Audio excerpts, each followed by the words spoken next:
لے کے آتے ہیں نا ڈالے شالے گرفتار کرنے کے لیے، ان کے لیے ڈرائے کی پناہ کسے، یہ راستے کی سختیاں، ڈرائے کی پناہ کسے، یہ راستے کی سختیاں، ڈرائے کی پناہ کسے، یہ راستے کی سختیاں، عصمت رسول کے، پاسباں ہے پاسباں، عصمت رسول کے، پاسباں ہے پاسباں، چاکر بطول کے، پاسباں ہے پاسباں، چاکر بطول کے، پاسباں ہے سیدی مرشدی یا نبی یا نبی۔ قائد طلبہ سالار طلبہ جناب اللهم صل على محمد وعلى محمد وبارك وسلم وسلم علیہ۔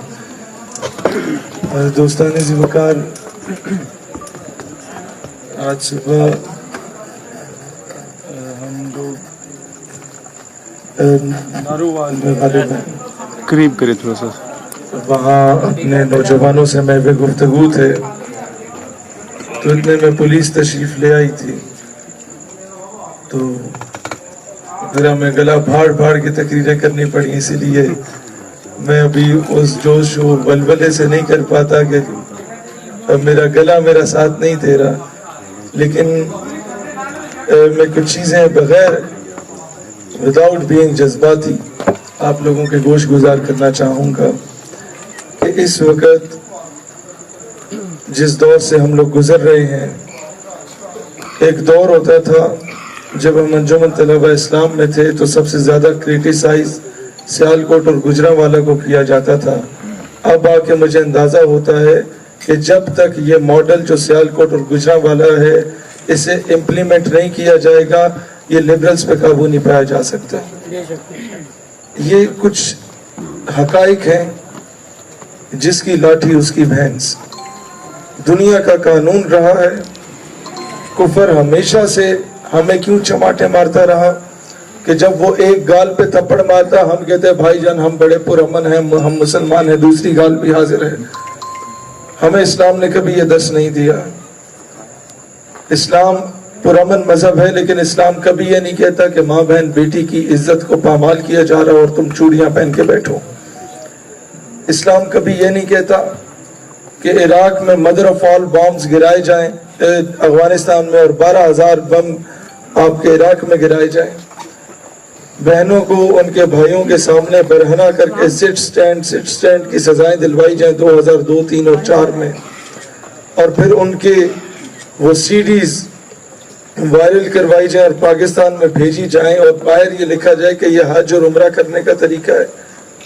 اور جب مسلمان اسے اپنے کمپیوٹر میں ڈالتا تھا اور وہ عبرت حاصل کرتا تھا اور اس کے ذہن میں یہ آتا تھا کہ کل کو اگر میں امریکہ کے بارے میں کوئی بات کروں گا تو شاید ہمارے گھر میں ہماری ماں بہنوں بیٹیوں کے ساتھ بھی یہ ہو۔ اقبال رحمت اللہ علیہ جس کانسیپٹ کو سمجھانے کی کوشش کرتے ہیں، کبھی ایسا نہیں ہوا۔ یہ پنجاب کا علاقہ ہے، آپ انٹیریئر پنجاب میں جائیں، آپ انٹیریئر سندھ میں جائیں، آپ بلوچستان میں جائیں، یہ نوابوں وڈیروں کا رواج کافی زیادہ ہے۔ KPK میں ذرا کم ہے، لیکن ان علاقوں میں ذرا غلامی زیادہ ہے۔ وہ اقبال کہتا ہے تعویل کا پھندا جو کوئی صیاد لگا دے، یہ شاخ نشیمن سے اترتا ہے بہت جلد۔ تو کبھی بھی ایسا نہیں ہوا کہ کوئی شخص جب تک خود اپنے پنڈ کے چودھری کے پاس گٹوں میں بوٹ پالش کرنے کے لیے نہ گیا ہو، پنڈ کے چودھری نے اسے اپنا غلام بنایا ہو۔ کوئی زبردستی لا کے غلام نہیں بناتا۔ جب تک آپ اپنی نوکری کے لیے CV جمع نہیں کراتے تب تک آپ کو نوکری پہ نہیں رکھا جاتا۔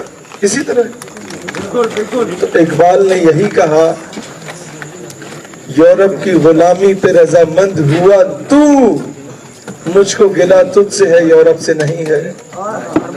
اب سمجھیں، جب تک امریکہ کے گٹوں میں بیٹھ کے اس سے بھیک نہیں مانگیں گے، امریکہ زبردستی تو ہمیں خیرات نہیں دے گا، وہ کوئی پھوپھی کا بیٹا ہمارا۔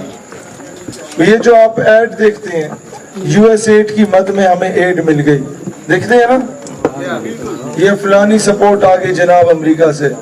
بھئی وہ کیا تمہارے تائی کا پتر ہے جس نے عراق میں بم پھینکے، جس نے لبنان کو تباہ کیا، جس نے سیریا کو تباہ کیا، جس نے پوری عرب کنٹریز کو تباہ کر دیا، اس طریقے سے کہ ان کے بڑے بڑے اسٹیک ہولڈرز کو عورت و شراب کا عادی بنا دیا. یہ فکر عرب کو دے کے فرنگی تخیلات اسلام کو حجاز و یمن سے نکال دو. اس نے حجاز اور یمن کو آپس میں لڑوا دیا.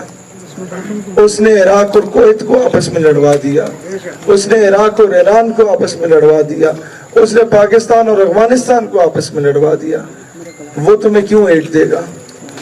اس کی کچھ ڈیمانڈز ہوتی ہیں. وہ ڈیمانڈز کیا ہوتی ہیں کہ آپ کے تعلیمی نصاب سے عشق رسول کے ایلیمنٹ کو نکال دو. آپ میں سے جو 40 یا اس سے ابو ایج کے لوگ ہیں یا اپنے بزرگوں سے پوچھئے گا کہ ان کے دور میں ایک مضمون اردو میں پڑھایا جاتا تھا غازی علم الدین ایک عظیم عاشق رسول کے نام سے. آج نہیں پڑھایا جاتا.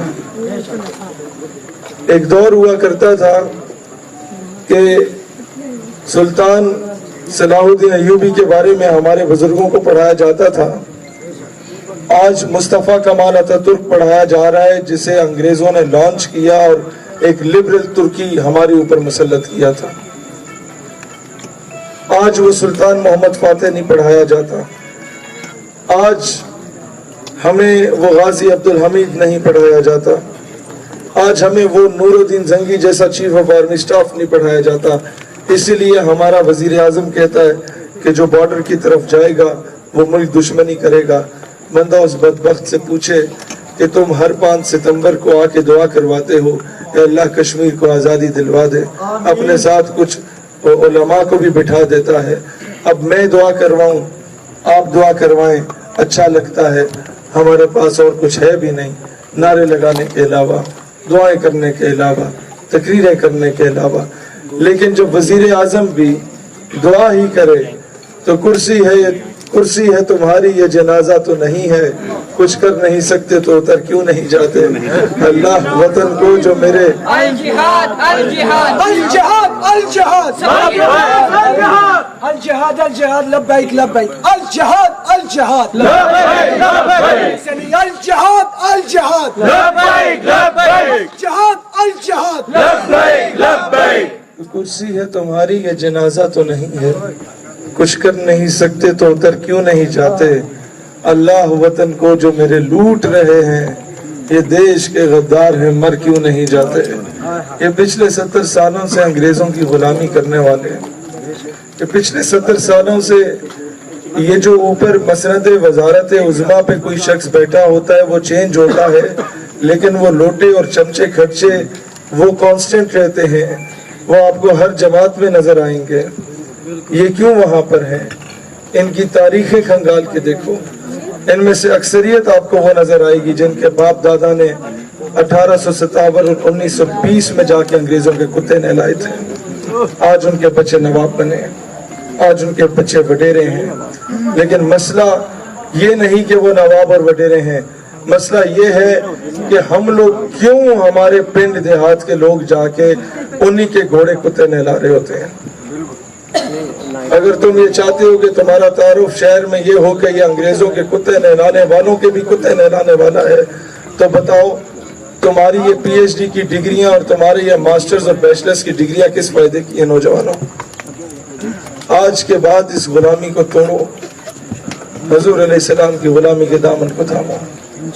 آج کے بعد وہ کیا کہتے ہیں محبت کون کرتا ہے, محبت کون کرتا ہے, سیاست کون کرتا ہے, مجھے معلوم ہے میری حفاظت کون کرتا ہے. ہم انہیں لاج رکھی ہے بزرگوں کی یہاں ورنہ سبھی ٹکڑوں میں پلتے ہیں بغاوت کون کرتا ہے. دوستان ذی وقار, اب ان جابروں, ان ظالموں, ان چوروں, ان لٹیروں, ان کے خلاف بغاوت کا وقت ہے. اب ان کی غلامی کے دامن کو چھوڑنے کا وقت ہے. اب پاکستان کے فیصلے پاکستان کے اندر کرنے کا وقت ہے. اب اقوام عالم کو جو امیدیں آپ سے وابستہ ہیں کہ وہ فلسطینی بچہ اسرائیلی توپ کے سامنے کنکر اٹھا کے کہتا ہے کہ نحنو ابناء المسلمین وکلنا صلاح الدین, we are all the children of Muslims and each and every one of us is صلاح الدین ایوبی. وہ نوجوان جو وہ کنکر اٹھا کے اسرائیلی توپوں کی طرف دیکھ کے کہتا ہے do not look at the stone in my hand, look at the atom bomb in Pakistan. وہ نوجوان جو یہ کہتا ہے کہ میرے ہاتھ میں کنکر نہ دیکھو, پاکستان میں موجود ایٹم بم کو دیکھو. شاید وہ نوجوان وہ کہتا تھا آج نہیں کہتا. وہ مایوس ہو گیا کیونکہ یہاں پر آدھا گھنٹہ وزیر اعظم کے کہنے پہ آپ نے بھی اور میں نے بھی احتجاج کیا جمعے کے دن. کشمیر ہمیں نہیں ملا. میں نے وزیر اعظم کو مشورہ دیا کہ آپ آدھا گھنٹہ کسی جمعے کو بیٹھ کے احتجاج کر دیں, شاید بھارت کو درس آ جائے.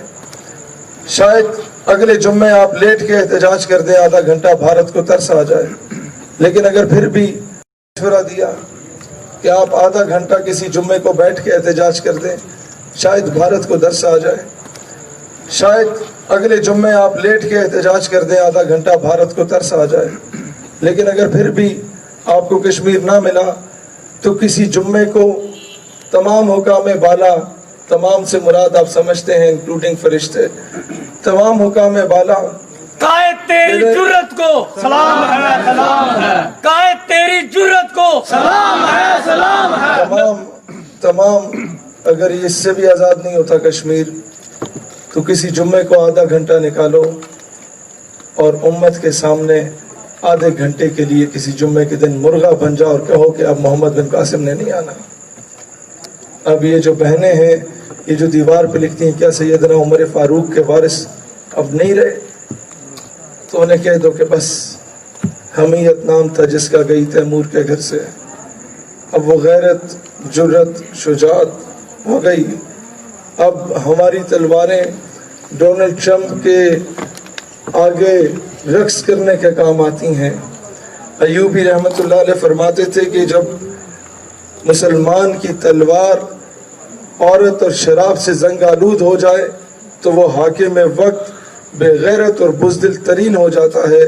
وہ تلواریں آج دیکھ لو کہ وہ عورت اور شراب میں تو لت پت نظر آئیں گی, آپ کو ان بڑے بڑے جاگیرداروں اور ان بڑے بڑے سرمایہ داروں اور ان بڑے بڑے سٹیک ہولڈرز کے بچے اور بچیاں ملک سے باہر تعلیم حاصل کرتے ہوئے نظر تو آئیں گے, لیکن آپ کو وہ تلواریں آج کشمیر, برما اور فلسطین کے لیے اٹھتی ہوئی نظر نہیں آئیں گی.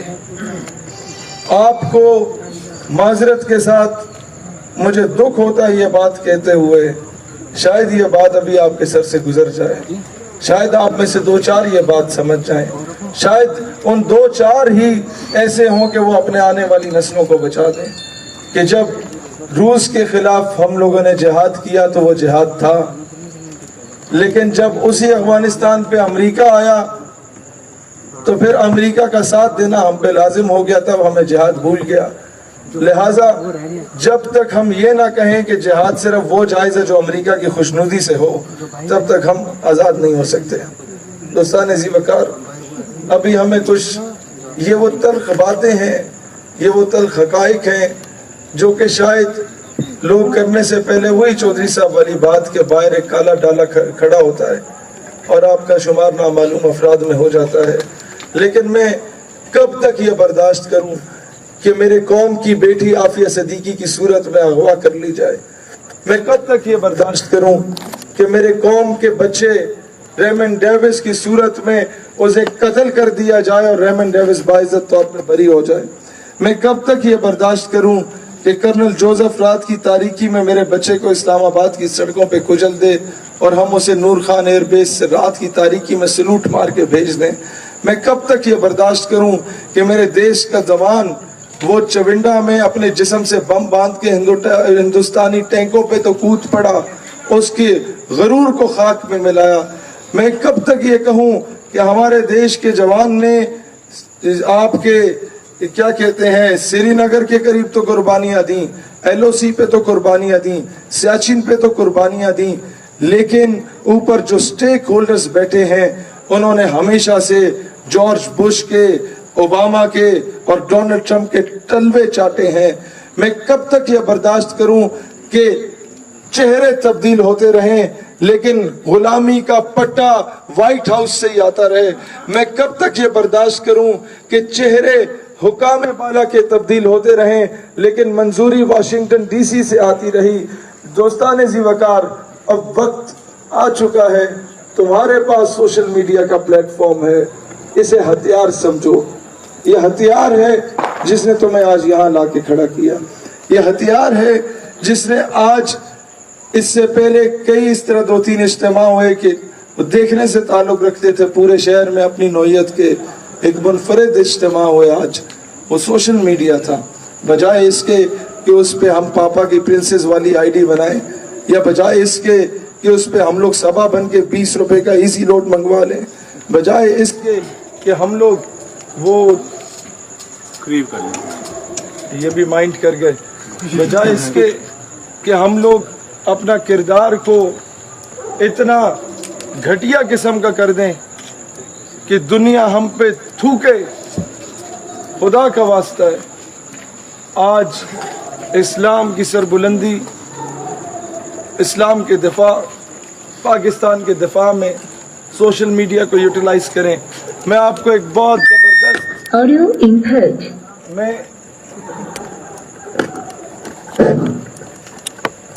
میں آپ لوگوں کو ایک بہت زبردست اگزامپل دے دوں گا. یہ 11 سپتمبر کو ہم لوگ پورے پاکستان میں اعلان کر رہے ہیں یوم دفاع ناموس رسالت کا، کہ جو نوجوان ہیں وہ پینٹ کوٹ اور ٹائی پہن کے نکلنا چاہے اس پہ نکلے، شلوار قمیض ویسٹ کوٹ پہن کے نکلنا چاہے اس پہ نکلے، اور مغرب کے اربوں ڈالرز کی انویسٹمنٹ پہ لات مارتا ہوا بتائے کہ جناب ہم لوگ جتنے مرضی ماڈرنائزڈ کیوں نہ ہوں، ہم لوگ جتنے مرضی انگریزی گھما پھرا کے بولنے والے کیوں نہ ہوں، ہم لوگ جتنا مرضی پینٹوں شیٹوں میں پھرنے والے کیوں نہ ہوں، جب بات میرے آقا کی عزت اور حرمت کی آتی ہے تو ہم کسی کو کھادے میں، کسی کو بارے میں نہیں لاتے. تاجدار ختم نبوت زندہ باد، زندہ باد. تاجدار ختم نبوت زندہ باد، زندہ باد. یہ ایک ہتھیار کیسے ہے، اسے یوٹیلائز کس طرح کرنا ہے. میں اگر صرف 3 دن مجھے دے دیے جائیں اور صرف یہ کہا جائے کہ شہیر آپ نے اس بند کمرے سے باہر نہیں نکلنا اور موبائل کو پکڑے رکھنا ہے، تو دنیا میں ابھی تک اوورسیز پاکستانیز نے صرف دوسرے ممالک میں رہنے والے پاکستانیوں نے اتنا رابطہ کیا کہ اگر اسے یوٹیلائز کیا جائے تو دنیا کے ہر ملک میں پاکستانی 11 ستمبر کو فرینچ ایمبیسی کے باہر یوم دفاع ختم نبوت اور ناموس رسالت منائے سکتے ہیں. یہ ہے نبی وہ کی ایک سزا، گستاخ نبی کی ایک سزا. یہ ویپن ہے، اسے یوٹیلائز کرو، اسے اپنے مذہب کے دفاع کے لیے یوٹیلائز کرو. آپ لوگوں میں سے ہماری بہنیں ہیں، وہ کئی ایسی ہیں جو کہتی ہیں کہ سر ہم لوگ کام کرنا چاہتی ہیں اپنے مذہب کے لیے، اپنے وطن کے لیے، اس نظریے کے لیے، لیکن نہیں کر پا رہی. ہم لوگ اوپنلی سوشل میڈیا نہیں یوز کر سکتے. میں نے کہا آپ سے کس نے کہا ہے کہ ہماری بہن آپ اپنی تصویر سامنے آویزہ کر کے سوشل میڈیا استعمال کریں.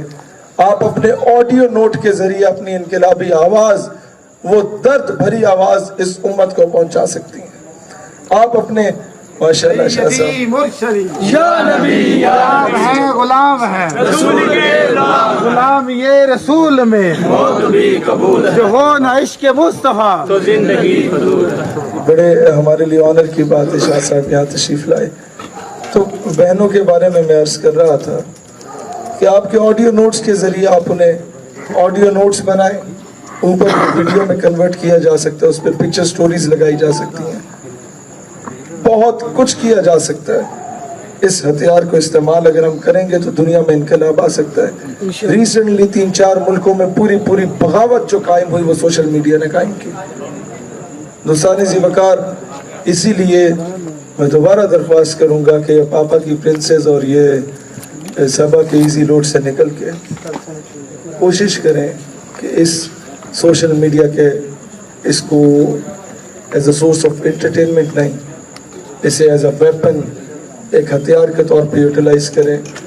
اور آپ دیکھ پائیں گے کہ یہی سعودی عرب میں جب میں پہلی بار گیا عمرے پہ تو میں جو پاکستانی تھے 12 ربیع الاول پہ وہ تو سارے آ کے ملے، واٹس ایپ پہ ویڈیوز انہیں پہنچا کرتی تھی، تو ان کی دیکھا دیکھی انڈینز بھی آ کے ملے کیونکہ وہ بھی وہاں مزدوری کرتے تھے. تو مجھے 2 بار انہوں نے اریسٹ کر لیا. لیکن کہ وہی سوشل میڈیا جس کو اگر میں نے صحیح یوٹیلائز کیا تو اس کے اگلے سال جب میں مدینہ شریف گیا عمرے پہ، جب میں گیا تو میں نے مکہ شریف اور مدینہ شریف میں کوئی 500-700 لوگوں کی گیدرنگز میں الگ الگ خطاب کیا، جو کہ وہاں پر بالکل بھی اجازت نہیں ہوتی، لیکن یہ آپ پہ ڈیپینڈ کرتا ہے کہ آپ کس طریقے سے اپنا پیغام دنیا تک پہنچا سکتے ہیں۔ میں نے 20 سال کی عمر میں پاکستان کی جو ایمبیسی ہے کویت میں، وہاں پر سارے پاکستانی کمیونٹی سے 2-3 مرتبہ مجھے اور میرے ساتھ مطلب یہ آنر دیکھیں کہ ڈاکٹر ایکیو خان اور میں نے اکٹھا خطاب کیا، کہاں وہ جن کو پورا ملک مانتا ہو، کہاں اس وقت میں 18-20 سال کا نوجوان تھا۔ تو یہ چیزیں ہوتی ہیں، اگر آپ اس ہتھیار کو استعمال کرتے ہیں آپ امت میں ایک تبدیلی بھی لا سکتے ہیں، آپ امت میں ایک انقلاب بھی لا سکتے ہیں۔ میں چاہتا تو یہاں جذباتی انقلابی تقریریں کر کے آپ سے نعرے لگوا دیتا، لیکن ہونا یہی تھا کہ جس دن آپ سوچتے کہ ہم نے آ کے وہاں پر 3 گھنٹے ضائع کیے، ہم لوگوں نے نعرے لگائے صرف، جب تک ہم سسٹم میں گھسیں گے نہیں اور سسٹم کو صحیح طریقے سے، وہ ہٹلر مرحوم فرماتے تھے if you want to change the system get into it، system تبدیل کرنا اسے گھس جاؤ، پھر کی کرو reach to the top، اس کی بلندی تک پہنچو، only then you could be able to change the entire system، تا تسی جا کے اس سسٹم نو چینج کر سکتے ہو، نہیں تو باہر بیٹھ کے نعرے لاؤ، کوئی فرق نہیں پڑے گا، کچھ بھی فرق نہیں پڑے گا۔ دوستان ذی وقار، یہ لانگ ٹرم میئرز ہیں، یہ اس طرح نہیں، بس ٹھیک ہے 2 جملے، یہ اس طرح نہیں ہے کہ آج ہم نعرہ لگائیں تو کل یہ نظریاتی لوگ جو ہے وہ کوئی حکومت قائم کر کے، یہ ایک طویل جد و جہد ہے، آپ سسٹم پہ کام کریں، کل کو ہم لوگ ہو نہ ہو، میں یہ دعوے سے کہہ سکتا ہوں کہ پاکستان حقیقی معنوں میں ایک اسلامی جمہوریہ پاکستان میں لانے کا حقدار ہوگا۔ میں دعوے سے کہہ سکتا ہوں کہ پاکستان اپنے فیصلے خود کر پائے گا۔ میں دعوے سے کہہ سکتا ہوں کہ پاکستان حقیقی معنوں میں ایک خود مختار ریاست ہوگا۔ تو اللہ تعالیٰ دین اسلام اور وطن عزیز پاکستان کا حامی و ناصر ہو۔ پاکستان ہمیشہ زندہ باد، اور میں سعادت سمجھتا ہوں کہ شاہ صاحب کو میں دعوت دوں، یہ اختتامی کلمات کے ساتھ آپ دعا بھی آپ فرمائیں شاہ صاحب۔ نعرہ رسالت یا رسول اللہ۔